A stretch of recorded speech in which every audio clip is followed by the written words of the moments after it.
How to fix update error 0x80073701 on Windows. 1. Run the Windows Update Troubleshooter. 2.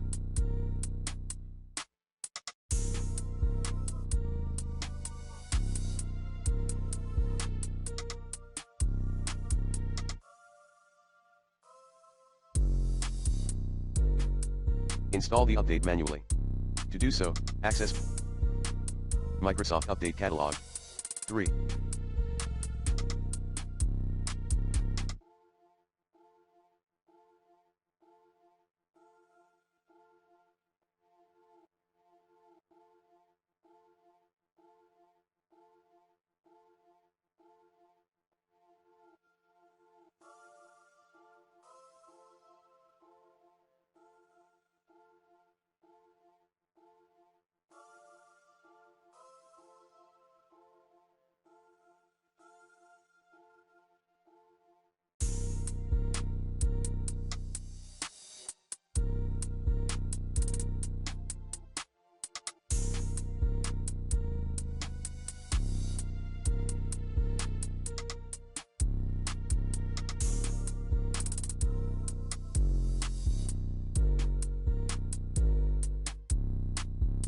Reset Windows Update services and cache by using Reset Windows Update tool.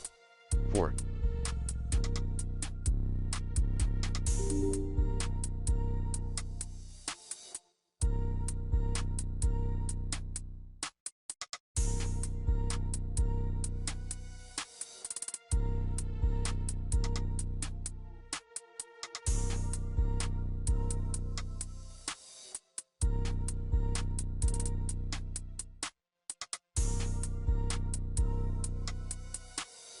Run dism/online/cleanup image/start component cleanup command as administration 5. Perform a reset via the original ISO file.